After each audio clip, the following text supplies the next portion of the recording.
नमस्कार जय जगन्नाथ बंधु माने सर्वप्रथम आपण माननकु मोर एही चैनल को स्वागत। बंधुगण जेतेबेले जीवन रे भल समय आसीबार थिबो ता पूर्वरु प्रकृति आमको किछि ना किछि संकेत देई थाए। वास्तुशास्त्र अनुसार जेउ व्यक्ति को धन दौलत प्राप्ति होई थाए बा हेबार थिबो जदि से धनी हेबार थिबो तेबे प्रकृति आमको किछि ना किछि संकेत देई थाए। ताहा आमे आजिरो एही वीडियो रे देखिबा। धनी हेबा पूर्वरु प्रकृति एही 21टी शुभ संकेत देई थाए।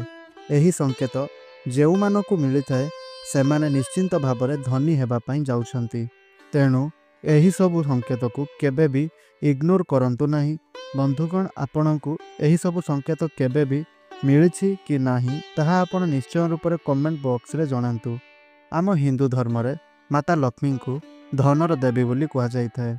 जेउ व्यक्ति ऊपर माता लक्ष्मी कृपा रही थाए तांकु केबे भी टंका पैसार अभाव होई न थाए। जेउ घरे माँ लक्ष्मी कृपा रही थाए सेठारे किछि शुभ संकेत मिले थाए। जेउ घरे माता लक्ष्मी आशीर्वाद सर्वदा रही थाए सही घरे केबे भी धनर अभाव होई न थाए। जदि आपण माने भी माँ लक्ष्मी कृपा पाइबा पई चाहुछंती तेबे वीडियोटी को गोटे लाइक करंतु एवं कमेंट बॉक्स रे जय जगन्नाथ एवं जय माता लक्ष्मी अवश्य रूप से लिखंतु। आउ चैनल टी रे नुआ थिले चैनल टी को सब्सक्राइब करी पाखरे आसुतबा बेल आइकन टी को मध्य प्रेस करंतु जहा द्वारा आमे अपलोड करुतबा प्रत्येक वीडियो आपणक पाखरे सर्वप्रथमे पहुँची पारिबो। बंधुगण तेबे आसंतु जानिबा सही संकेत गुड़िक कौन। प्रथम संकेतटी हेउछि सकाळु सकाळु गाई बा गोमाता आपणक द्वार को आसीबा किंबा गाई दुआर मुहरे रड़ी छाड़िबा। जदि आपण देखुछंती एही परि किछि तेबे आपण ईश्वरंक संकेत एहाकु भाबी नियंतु एवं सही स्थान रे गाई को किछि ना किछि खाइबा को देबा उचित। एहार अर्थ माँ लक्ष्मी आपणक घर आगरे छिड़ा होइछंती। द्वितीय संकेतटी हेउछि आपणक हाथ पापुली जदि कुंढेई हुए जेउ पुरुषर डाहाण हाथ एवं जेउ महिला मानकर बाम हाथर पापुली बारंबार जदि कुंढेई हुए ताहेले बुझी नेबे आगामी दिन रे आपनकु धन प्राप्ति हेबार अछि। धनगत सबु समस्या दूर हेबाकु जाउछि। माँ लक्ष्मींकर आशीर्वाद आपनकु मिलिबा पई जाउछि एवं आपनकु धन आगमनर किछि ना किछि सूचना मिलिबाकु जाउछि। आपनकु धन रोजगार रास्ता निश्चय रूप से देखादेव। तेणु आपण माँ लक्ष्मींकर आराधना करिबा आरंभ करि दियंतु। तृतीय संकेतटी हेउछि सकाळु सकाळु शंखर ध्वनि शुणिबा। आपण जदि सकाळु सकाळु शंखर ध्वनि शुणिबाकु पाआंती तेबे आपणक काम रे आपण विजय लाभ करिवे। जेउ भी काम आपण करिबा पई जाउछंती बा सही दिन रे आपण जेउ भी काम करिवे सही काम रे आपण विजय लाभ करिवे। आपणकर किछि दिन भितरे अटकी जाइथिबा कार्य गुड़िक बनी जीव अर्थात सफल होई जीव। आगामी दिन रे आपणकर धन प्राप्ति हेबार किछि ना किछि संकेत आपणकु प्राप्ति हेबो। चतुर्थ संकेतटी हेउछि कला रंगर पिंपुड़ी घर को आसीबा किंबा दाना धरी आसीबा।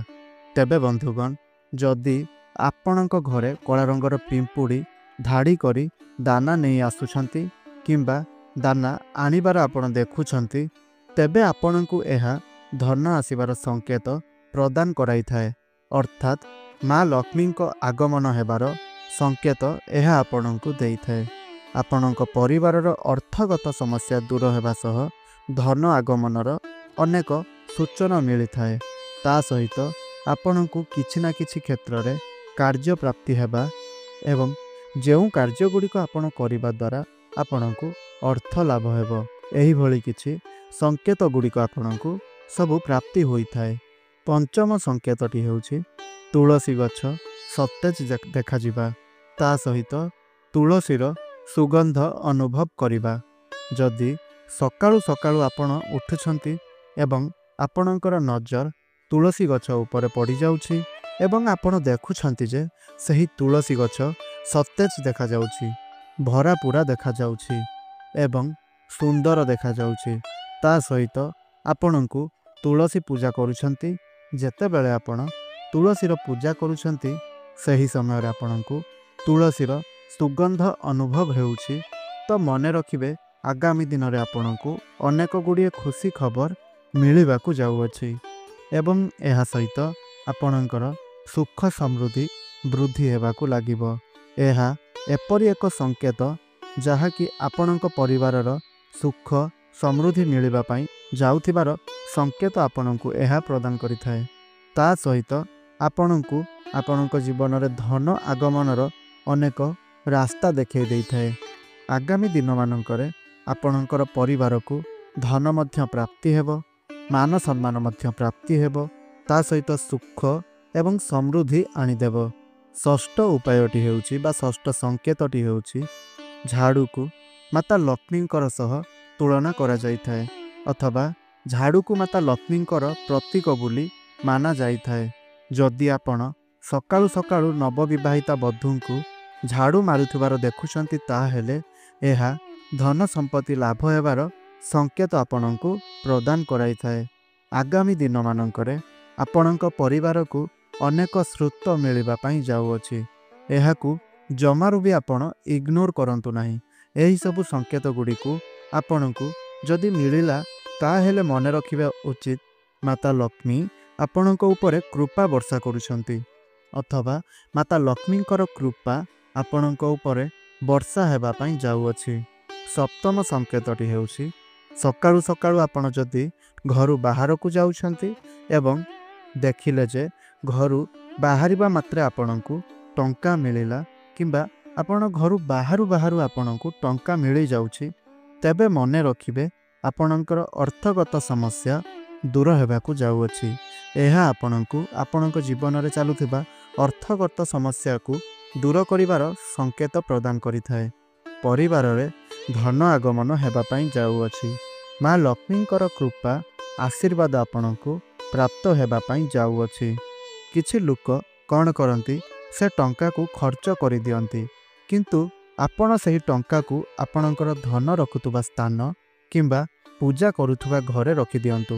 ଦେଖିବେ ପ୍ରତ୍ୟେକ ଦିନ ପୂଜା କରିବା ସହିତ ସେହି ଟଙ୍କାରେ ମଧ୍ୟ କିଛି ଜଳ ସିଞ୍ଚନ କରନ୍ତୁ। ଦେଖିବେ ଆପଣଙ୍କ ପରିବାରରେ ଧନର ଅଭାବ ଆଉ କେବେ ବି ଦେଖାଦେବ ନାହିଁ। ଅଷ୍ଟମ ସଂକେତଟି ହେଉଛି ଘରର ମୁଖ୍ୟ ଦ୍ୱାର ସାମ୍ନାରେ ଯେମିତିକି ଆମ୍ବ ଗଛ, ପିପଳ ଗଛ କିମ୍ବା ବରଗଛ ଆପେ ଆପେ ଉଠୁଥିବାର ଦେଖନ୍ତି। କୌଣସି ବି ଏକ ଶୁଭ ଗଛ ଆପଣଙ୍କ ଘରର ସାମ୍ନାରେ ଆପେ ଆପେ ଉଠୁଥିବାର ଆପଣ ଦେଖିଲେ ତ ତାହା ଏକ ଶୁଭ ସଂକେତ ହୋଇଥାଏ। ଆପଣଙ୍କ ଜୀବନରେ ଦୁଃଖ ସମାପ୍ତ ହେବା ପାଇଁ ଯାଉଅଛି। ଆପଣଙ୍କର ପୂର୍ବରୁ ଯେଉଁ ଦୁଃଖ କଷ୍ଟ ଭୋଗ ଆପଣ କରୁଥିଲେ, ସେହି ସବୁ କିଛି ଆପଣଙ୍କର ସମାପ୍ତ ହେବା ପାଇଁ ଯାଉଛି। ଧନ ଆଗମନର ସୂଚନା ମଧ୍ୟ ଏହା ଆପଣଙ୍କୁ ଦେଇଥାଏ। ଏସବୁ ଆପଣଙ୍କୁ ଆପଣଙ୍କ ଜୀବନରେ ଧନ ଆଗମନର ସୂଚନା ପ୍ରଦାନ କରିଥାଏ। ତେଣୁ ଏହି ସଂକେତକୁ ଆପଣ ଜମାରୁ ବି ଇଗ୍ନୋର କରିବେ ନାହିଁ। ଯଦି ଏହିଭଳି ଦେଖୁଛନ୍ତି, ତାହେଲେ ଆପଣଙ୍କ ଜୀବନ ସୁନ୍ଦର ଏବଂ ସୁଖମୟ ହେବା ପାଇଁ ଯାଉଅଛି। ନବମ ସଂକେତଟି ହେଉଛି ଘରେ ଯଦି ବିଲେଇ ଛୁଆ ଜନ୍ମ କରେ, ତାହେଲେ ମନେ ରଖିବେ ଆପଣଙ୍କର ଦିନ ଶୁଭ ହେବା ପାଇଁ ଯାଉଅଛି। ଆପଣଙ୍କୁ ମା ଲକ୍ଷ୍ମୀଙ୍କର ଆଶୀର୍ବାଦ ମିଳିବା ପାଇଁ ଯାଉଅଛି। ପୂର୍ବରୁ ଯେଉଁ ଦୁଃଖ କଷ୍ଟ ଆପଣ ଭୋଗ କରୁଥିଲେ, ସେସବୁ ଦୂର ହେବ ନିଶ୍ଚୟ ଏବଂ ତା ସହିତ ଆପଣଙ୍କର ଘରେ ଧନ ଆଗମନ ହେବ। ଏହା ଏକ ଶୁଭ ସଂକେତ ଅଟେ। ଆଗାମୀ ଦିନ ଆପଣଙ୍କର ସୁଖମୟ ହେବା ପାଇଁ ଯାଉଅଛି। ତେବେ ବନ୍ଧୁଗଣ, ଏହି ସଂକେତ ଗୁଡ଼ିକ ମଧ୍ୟରୁ ଆପଣଙ୍କୁ ଯଦି କୌଣସି ବି ଗୋଟିଏ ସଂକେତ ମିଳିଥାଏ, ତାହେଲେ ନିଶ୍ଚୟ ଆପଣ କମେଣ୍ଟ ବକ୍ସରେ ତାହା ଜଣାଇବେ। ଏହିସବୁ ସଂକେତ ଆପଣଙ୍କୁ ଯଦି ମିଳେ, ଆପଣ ବୁଝିଯିବା ଉଚିତ ଆଗାମୀ ଦିନ ଆପଣଙ୍କର ସୁଖମୟ ହେବା ପାଇଁ ଯାଉଛି। ଆପଣ ପ୍ରତ୍ୟେକ କାର୍ଯ୍ୟରେ ସଫଳତା ପାଇବା ପାଇଁ ଯାଉଛନ୍ତି। ପ୍ରତ୍ୟେକ କାର୍ଯ୍ୟରେ ସଫଳତା ଅର୍ଜନ କରିବାକୁ ଯାଉଛନ୍ତି। ଶାସ୍ତ୍ର ଅନୁସାରେ ଏସବୁ ସଂକେତ ଯାହା ଆପଣଙ୍କୁ ମିଳିଥାଏ ବା ଯେଉଁ ବି ବ୍ୟକ୍ତି ବିଶେଷଙ୍କୁ ଏହି ସଂକେତ ଗୁଡ଼ିକ ମିଳିଯାଇଥାଏ, ତାଙ୍କୁ ତାଙ୍କ ଜୀବନରେ ଅନେକ ସଫଳତା ମିଳିଥାଏ।